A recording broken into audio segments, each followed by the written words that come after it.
Muchas gracias, Yayo, por venir. Muchísimas gracias a vosotras por invitarme. La primera pregunta. Se habla de crisis financiera, estamos todos de prima de riesgo hasta arriba, pero todavía no se habla de la viabilidad medioambiental de la economía. ¿Cuándo romperemos el mito de que la economía puede ir por libre sin tener en cuenta la tierra?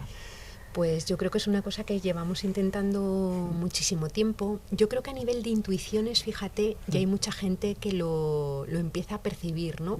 Sin situar claramente dónde están los elementos estructurales que hacen que esto no sea sostenible, ¿no? Y es lógico, por otro lado, que la gente no sea capaz de percibirlo, porque hay un auténtico bombardeo mediático constante que te empuja a mirar en otra dirección, que te empuja a mirar en aquello que mide la vara de medir del dinero estrictamente y que no te deja ver otros elementos que son absolutamente materiales y que sostienen la vida, ¿no? Como es el trabajo de las personas, por un lado, y me refiero a todos los trabajos, no solamente al trabajo remunerado, y por otra parte, pues lo que tú estabas señalando, ¿no? Todas las bases materiales, todo lo que nos proporciona nuestro planeta. Decías en una de las entrevistas, citabas a Immanuel Wallerstein, no sé si lo pronuncio bien, que esta crisis es igual que todas, pero que al topar con los límites planetarios de los recursos, pues no se podrá superar con expansión. ¿Cómo la superamos entonces? Claro, yo creo que esta crisis nos obliga a pensar radicalmente en un cambio en las relaciones con la naturaleza y en las relaciones entre las personas, ¿no? Si el planeta es físicamente limitado, estos límites ya están parcialmente, están superados y tenemos muchos de los procesos que garantizan la continuidad de la vida en degradación, en situación de estarse degradando, obviamente reconvertir todo nuestro modelo económico y el modelo social implica hacer las cosas de otro modo, ¿no? Yo diría que hay un punto de partida que es básico, que es asumir que el decrecimiento de la esfera material de la energía, de la economía, no es una opción que podamos o no aceptar, sino que es simplemente un dato, ¿no? Por fuerza, las sociedades futuras van a tener que ser muchísimo más austeras en lo material, lo imponen los límites físicos del planeta, y ello, si queremos además apostar por un mundo que sea justo, en el cual todas las personas accedan a los mínimos necesarios para llevar una vida digna, implica obviamente que aquellos que más sobreconsumen tengan una vida más sencilla, insisto, en lo material, porque creo yo también que con una vida más sencilla en lo material, sin embargo sí que podemos alcanzar una vida más tranquila, más feliz, menos hambrienta de tiempo, menos hambrienta de relaciones significativas, es decir, en definitiva otro modelo de estar en el mundo, ¿no? Pero, por ejemplo, hay detractores para el tema del decrecimiento, ¿no? Se dice que es como un discurso de países ricos que tienen una huella ecológica brutal después de haber esquilmado los recursos de los países pobres y ahora se les pide a ellos una economía de suficiencia, ¿no? ¿Cómo evitar esa...? Claro, yo creo que ahí es evidente que tenemos que pensar en huellas ecológicas, digamos, de cada persona y de cada estado, ¿no? Desde luego no se le va a pedir, y ni sería moralmente razonable, pedirle a personas que no llegan a los mínimos vitales que sean ellas las que de alguna manera decrezcan su estilo material de vida. Son obviamente los países que sobreconsumen, y dentro de estos países los sectores sociales y personas concretas que sobreconsumen, a los que hay que animar socialmente a que lleven una vida muchísimo más sencilla, ¿no? Lo que sí que es cierto es que hay países o estados que históricamente forman parte de la periferia, que sí debieran reflexionar si en sus modelos de crecimiento o en sus modelos de desarrollo quieren imitar los mismos modelos que han generado la crisis ecológica y que por otro lado tampoco han creado más felicidad o una situación equitativa en los países ricos, o quieren apostar ya por otros modelos que permitan asegurar esa sostenibilidad, ¿no? Yo creo que eso sí que es importante. Claro. ¿Y cómo se llama al orden? ¿Cómo se amablemente se hace que la gente que ha puesto el lucro por encima absolutamente de cualquier otro valor o principio, que realmente decidan equitativamente hacer un reparto de esos recursos? A ver, yo creo que con algunas personas y algunos sectores hay que seguir intentando trabajar la vía de esa, digamos, autolimitación amable, pero yo creo que hay gente que voluntariamente no quiere, ¿no? Hay un concepto que se ha ido olvidando durante mucho tiempo, que es el de lucha de clases, que yo creo que está absolutamente vigente, ¿no? Es decir, hay personas que tienen unos estilos de vida que se construyen a costa de las posibilidades y de la vida de otras personas y de otros territorios, y si voluntariamente no quieren llevar estilos más sencillos para que el resto de la gente pueda vivir, digamos que el otro sector, la gran mayoría social, tenemos el reto de articularnos para obligarles a que sea así, y a mí no se me ocurre otra manera, ¿no? Es decir, que cuando existen pues señores como los de la lista Forbes, que acumulan y acumulan y acumulan cantidades ingentes de dinero que jamás van a ser capaces de poder gastarse ni en esta, ni aunque vivieran 1000 vidas más, a costa de mucha otra gente y de la destrucción del futuro, yo creo que la sociedad organizada es responsable y tenemos la responsabilidad moral de impedir que esto sea así, ¿no? ¿Y qué mecanismos, por ejemplo, se le ocurre al ecologismo social, ¿no? Como un movimiento que reflexiona sobre estas cosas para poner esos límites? Limitar, por ejemplo, el crecimiento del dinero, asociar el dinero a un valor propio como la cesta de la comida. Sí, son iniciativas que oigo por allí. ¿Son reales esas iniciativas? Sí, sí. O sea, yo sí que quiero insistir en que viabilidad técnica para reconvertir el modelo existe. Es decir, existen propuestas elaboradas desde la propia academia, desde los movimientos sociales, desde sectores organizados de la sociedad civil, por ejemplo, para reconfigurar todo nuestro modelo energético. Hay estudios hechos desde hace años que muestran que es posible. Existen propuestas para reconvertir el modelo agrario, el modelo dentro de la propia industria, propuestas que están relacionadas más con la industria verde. En el ámbito de la economía política hay desde hace muchísimos años, siglos incluso, elaboradas propuestas de reforma fiscal, propuestas del reparto de la riqueza. La economía feminista tiene, vamos, una riqueza impresionante en proponer la reorganización de los tiempos de las personas para repartir todos los trabajos y también repartir los espacios, digamos, de vida significativa, ¿no? De tiempo para estar con nosotros mismos y nosotras mismas. Es decir, propuesta hay. No voy a defender, porque no es cierto, que esa propuesta está perfectamente organizada, estructurada en un programa. Probablemente habrá elementos contradictorios con los que haya que seguir trabajando, pero son puntos de partida que permiten asegurar que es posible reconfigurar esto, ¿no? Lo que no existe es, por un lado, ni la voluntad política de hacerlo de aquellos que tienen el poder económico y el poder político, que en el momento actual, a mi juicio, están absolutamente fundidos, y por otro lado, lo que no tenemos es un imaginario social mayoritario que nos permita ver que eso es posible. Yo creo que la gran conquista que ha tenido el modelo capitalista y el estilo de vida que genera no ha sido conquistar el poder económico o el poder político, ha sido conquistar la cultura y los imaginarios con los que vemos el mundo, ¿no? Y claro, mientras las mayorías sociales que sufren tengan incorporado un concepto sobre la riqueza, sobre el progreso, sobre la calidad de vida o el bienestar, que es el que le es funcional al sistema, nos es muy difícil darle la vuelta, ¿no?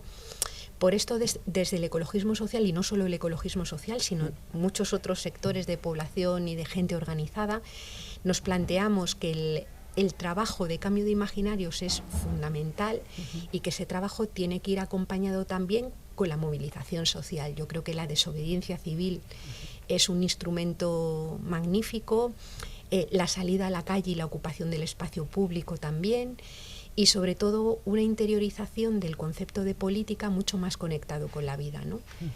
No sé, a mí me parece, por ejemplo, que hay mucho que aprender de un movimiento como el de la Plataforma de Afectados por los Desahucios, la PA, porque es un movimiento que yo creo que ha incorporado muy bien los planteamientos del feminismo, cuando el feminismo dice que lo personal es también político, y te encuentras un movimiento que hace propuestas a la Unión Europea, que hace denuncia, que utiliza el escrache como modo organizado de señalar a quienes con nombre y apellidos tienen responsabilidades concretas y pueden aliviar la situación, ¿no? Pero a la vez se colocan en la puerta de la casa de una persona que va a ser desahuciada, la tocan y le dicen, mira, mientras nosotros estemos aquí, a ti no te echan de tu casa, ¿no? Yo creo que ese hilo que conecta la vida de la gente con la propuesta política más global es una responsabilidad que tenemos ahora mismo cualquier colectivo o persona que quiera transformar la realidad a otro modelo diferente. Y el cambio de mirada, el libro que tenéis de cambiar la mirada, para mirar el mundo de una manera más sana, ¿no? ¿Cómo se descoloniza ese imaginario económico, por ejemplo, y se coloniza con ese nuevo imaginario de una sociedad más sostenible? ¿Qué mecanismos tenemos? Claro, a mí me parece que en este momento, pues por ejemplo, lo que vosotros estáis haciendo, este programa, ¿no? Utilizar los medios de comunicación de una manera absolutamente contrahegemónica, ¿no? Yo creo que ahora mismo los medios de difusión masivos son una gran maquinaria, un gran mecanismo para tener a raya, digamos, esa colonización de la cabeza necesaria, ¿no? Pero es verdad que han salido una gran cantidad de medios de comunicación autoorganizados, con menos capacidad de difusión porque tienen menos poder, pero que van teniendo una trayectoria y un recorrido y un crecimiento, yo creo que muy notable, ¿no? Ahí hay un mecanismo interesante a trabajar. Aquellas personas incluso que deciden articularse y utilizar la vía política y el asalto a las instituciones para desde dentro también tratar de promover una desobediencia o un cambio, ¿no? Pues no es la mía, yo pertenezco más a los movimientos sociales, pero también me parece que es interesante. La educación. Yo creo que en los centros, y cuando hablo de educación no me refiero solamente a los centros escolares, porque es verdad que niños y niñas son una apuesta futura evidente, pero con los tiempos tan apurados que tenemos ante la crisis ecológica, nos interesa educar ya a los mayores que están tomando decisiones, ¿no? Pero la educación en todos los ámbitos informales es central. Lo que ha pasado en las plazas y en las calles, por ejemplo, a partir del 15M, es otra herramienta clarísima que puede ayudar a la descolonización de los imaginarios, ¿no? Y yo creo que sobre todo la organización social. Las personas somos absolutamente interdependientes, ¿no? Y ahora menos que nunca no corren tiempos para estar solo ni sola. Yo creo que es un momento en el que hay que estar con otra gente en lo que sea, en una asociación de familias de un cole, en una asociación de mujeres de barrio, un grupo de vecinas, los movimientos sociales, los grupos ecologistas, las asociaciones políticas, gente que pero no se puede estar solo, ¿no? A mí me parece que es mucho tiempo y urgente de debate y de liberación, porque no se me ocurre otra manera para poder cambiar el imaginario, ¿no? Muy buena batería de propuestas. ¿Y al ecologismo qué le falta para convencer? Más o menos parece que sí, que es que la conciencia ecológica ha llegado, pero no hay del dicho al hecho el trecho que hay que recorrer para ser consciente o coherente con esas proclamas de ecologismo. Parece que no llegan a la sociedad completa. ¿Le falta algo a nuestro ecologismo? A ver, ¿Movimiento social, ecológico? Sí, yo creo que a los movimientos sociales nos falta mucho, ¿no? Yo, por ejemplo, creo, dándole bastantes vueltas al ecologismo social, al movimiento al que yo pertenezco, y creo que le sucede a muchos movimientos sociales. Creo que nos falta mucha riqueza simbólica para conectar también de otra manera con la gente, ¿no? Yo creo que somos movimientos que tienen una enorme riqueza conceptual, que tenemos análisis, creo yo, que potentes, rigurosos y complejos, que se va mostrando poco a poco que lo que se venía diciendo desde hace un montón de décadas se va cumpliendo, ¿no? Creo que sí que hay una conciencia, una percepción de la sociedad de que es un movimiento serio y honesto en sus planteamientos, y no me refiero solamente a la organización a la que yo pertenezco, sino al ecologismo en general, ¿no? Pero yo creo que nos cuesta mucho conectar, y creo que es un problema que tienen en general los movimientos políticos y sociales, conectar un poco más con la parte emocional de la gente, ¿no? Y cuando vivimos en un mundo en el que el desequilibrio de poder es tan grande y lo que afrontamos es una situación de cambio en las que las fuerzas son tan desiguales, que sin esa emoción no es posible, porque si aplicas la pura racionalidad, lo que te sale es decir, el desequilibrio es tan grande que no merece la pena intentarlo, ¿no? Mientras que si somos conscientes que cualquier revolución en el fondo no es más que un acto de amor, es decir, que hay que querer mucho a la vida y a la gente para implicarte en cambiar lo que tenemos, yo creo que es más fácil conectar con el sentido vital que proporciona también el moverse, ¿no? Por otro lado, creo que lo que plantea el ecologismo choca con un rasgo también de nuestras culturas, que es un problema, y es que la gente ha perdido completamente la percepción de que somos seres ecodependientes, es decir, que tenemos una visión tan antropocéntrica y tan centrada en la propia persona que el hecho de no estar próximos a la dependencia que tenemos de la naturaleza nos impide también aproximarnos afectivamente a ella, ¿no? Y yo creo que ahí hay un trabajo importante a hacer. Como antropóloga, por ejemplo, ¿qué pueblos o qué culturas tradicionales o culturas distintas a las nuestras todavía vertebran esa visión no antropocéntrica, sino más cosmocéntrica, más relación con la Tierra? ¿Las hay? ¿Hay modelos que podamos imitar de alguna manera? Hay modelos que podemos imitar parcialmente, quiero decir, claro. Porque digamos que cada cultura tiraniza a su manera, ¿no? Y yo creo que es muy interesante tener una mirada abierta a las culturas porque hay tal repertorio de comportamientos, de cosmovisiones, que no sería fácil, o sea, no sería difícil poder encontrar como rasgos culturales a imitar o a aprender y a impregnarnos unos de otros, ¿no? Hay muchísimas culturas que tienen que ver, sobre todo las culturas de los pueblos originarios, ¿no? Que son culturas muchísimo más biocéntricas. Y en esas culturas biocéntricas, por un lado, surge de una manera natural, digamos, la comprensión de que los seres humanos somos parte, digamos, de este planeta y de esta comunidad biótica que se decía, y por más que tengamos rasgos específicos, yo creo que la conciencia y la consciencia son rasgos maravillosos de la especie humana, ¿no? El hecho de que pueda articularse el arte, la poesía, la creatividad, la conversación, son rasgos maravillosos de nuestra especie de los que nos tenemos que sentir enormemente orgullosos, pero formar parte de toda esa complejidad planetaria es una cosa alucinante, o sea, sentirte pequeña dentro de todo eso es una sensación también artística y creativa maravillosa, ¿no? Y estos pueblos la tienen. Hay muchos pueblos, pues los pueblos que todavía viven en el Amazonas, mucha parte de la cultura africana, que además es una cultura tremendamente vital y alegre, muy fuerte. Es decir, incluso dentro de nuestras propias sociedades occidentales, todavía quedan personas que se sienten mucho más cercanas a la tierra, ¿no? Y que perciben esa ecodependencia. O sea que yo creo que sí que hay elementos, igual que todas estas culturas, por ejemplo, tienen mucho que aprender de algunos pasos que se han dado, pues por ejemplo, la superación de culturas patriarcales o la superación también de esas tensiones que a veces se producen entre lo comunitario y lo individual, que están más trabajadas en culturas como la nuestra y son también, creo yo, cosas muy aprovechables y muy interesantes de tener en cuenta. Un concepto, ecofeminismo. ¿Qué es el ecofeminismo? A ver, el ecofeminismo es una corriente de pensamiento y a la vez un movimiento social que lo que trata es de explorar las sinergias que existen cuando se pone en diálogo el movimiento feminista con el movimiento ecologista.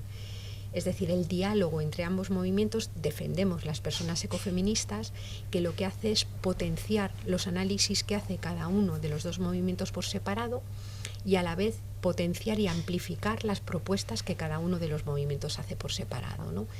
¿Y de dónde nace un poco la idea de que estos dos movimientos pueden dialogar muy bien, ¿no?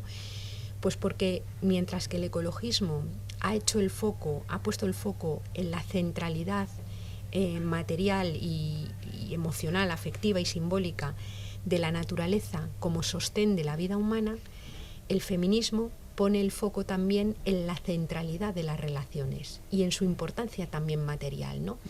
Llama la atención sobre el hecho de que los seres humanos somos seres inmanentes, vulnerables, finitos, y que por tanto la vida de un ser humano en solitario es radicalmente imposible, ¿no? Que somos seres que para mantenernos en el tiempo y para poder vivir y desarrollar vidas que merezcan la pena vivirse, necesitamos hacerlo en relación con otras personas, con un nivel de dependencia que es también material. Es imposible sobrevivir sin esa dependencia, ¿no? Y por tanto, interdependencia y ecodependencia son bases antropológicas de la existencia humana. Ambas van de la mano, ¿no? Es difícil poder modificar las relaciones humanidad-naturaleza si no se modifican también las relaciones entre seres humanos. Yo creo que es un movimiento que tiene un potencial impresionante, ¿no? Para comprendernos a nosotros mismos como especie y para comprendernos a nosotros mismos como humanidad. Una última pregunta. ¿Qué sociedad te gusta imaginar? A mí, bueno, me gusta mucho imaginar una sociedad. Hay un compañero que murió hace 3 años, una persona súper especial para el ecologismo social por su capacidad, sus conocimientos, pero también por su propio ser, ¿no? De cómo se relacionaba y cómo era, que es Ramón Fernández Durán, ¿no? Me entrevisté también a Ramón. Y sí, y una persona muy, muy especial, ya lo notarías, ¿no?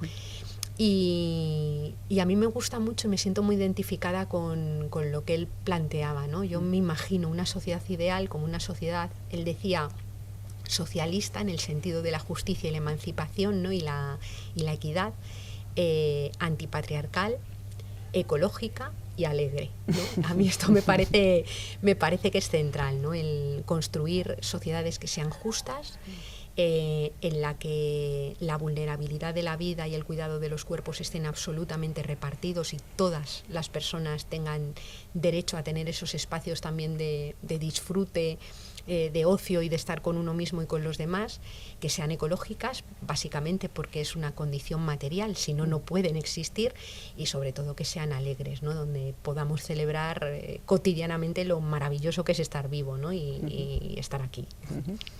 Pues nada, vamos a por la utopía. Muy bien, pues muchas gracias. A ti.